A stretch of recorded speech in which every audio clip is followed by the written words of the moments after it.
نفلال نفلال.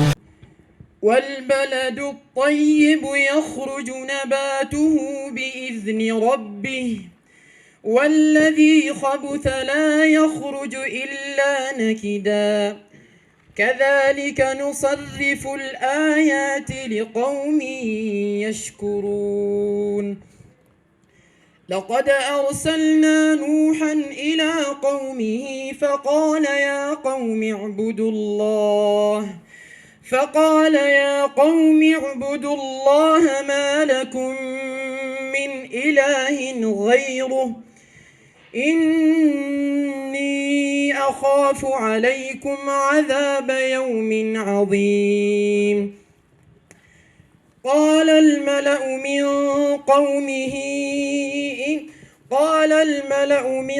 قومه إنا لنراك في ضلال مبين أعوذ بالله من الشيطان الرجيم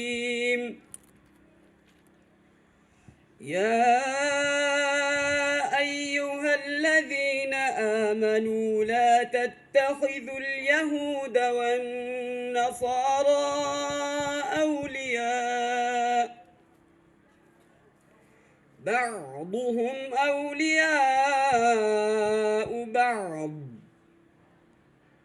ومن يتولهم منكم فإنه منهم إن الله لا يهدي القوم الظالمين فترى الذين في قلوبهم مرض يسارعون فيهم يقولون نخشى أن تصيبنا دائرة فعسى الله أن يأتي بالفتح أو أمر من عنده فيصبحوا على ما أسروا في أنفسهم نادمين ويقول الذين آمنوا أهؤلاء الذين أقسموا بالله جهد أيمانهم إنهم لمعكم حبطت أعمالهم فأصبحوا خاسرين يا أيها الذين آمنوا من يرتد منكم عن دينه فسوف يأتي الله بقوم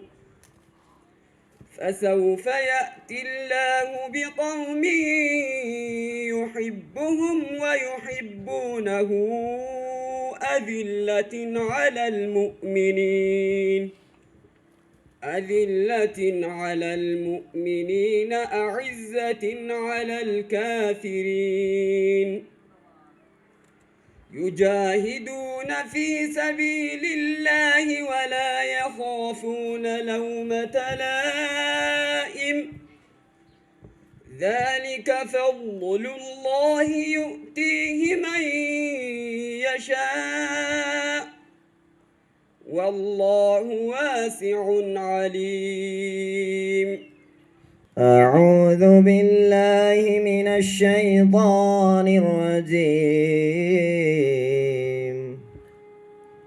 يا عبادي الذين آمنوا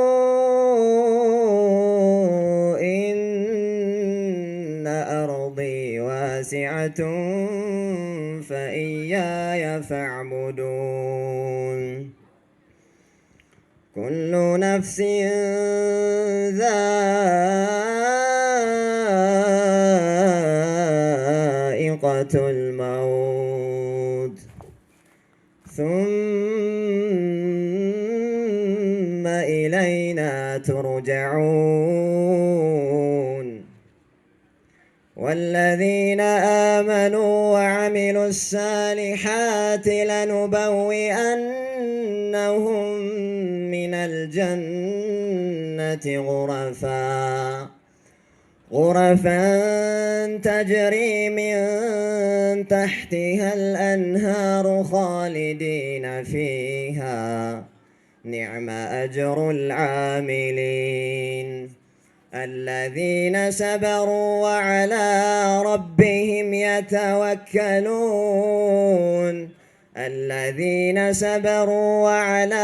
ربهم يتوكلون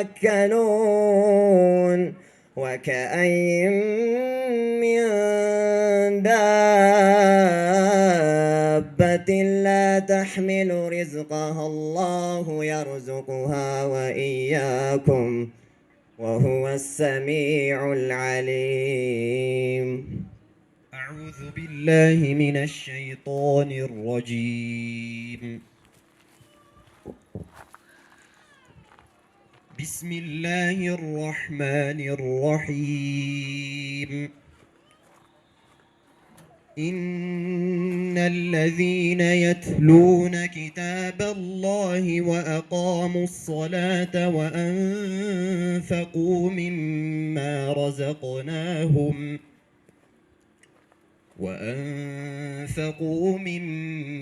رزقناهم سرا وعلانية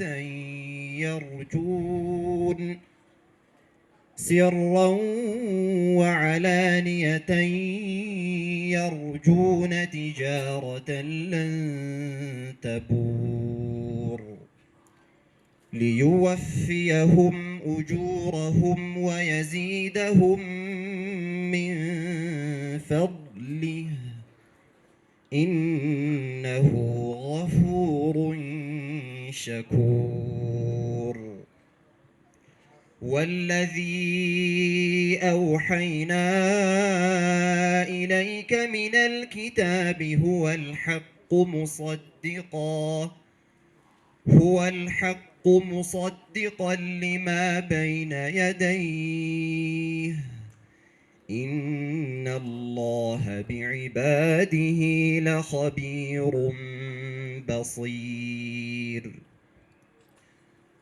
ثم أورثنا الكتاب الذين اصطفينا من عبادنا فمنهم ظالم لنفسه ومنهم مقتصد ومنهم سابق بالخيرات بإذن الله ذلك هو الفضل الكبير. جنات عدن يدخلونها يحلون فيها من أساور من ذهب ولؤلؤا ولباسهم فيها حرير. وقالوا الحمد لله الذي أذهب عنا الحزن إن ربنا لغفور شكور. الذي أحلنا دار المقامة من فضله لا يمسنا فيها نصب ولا يمسنا فيها لغوب.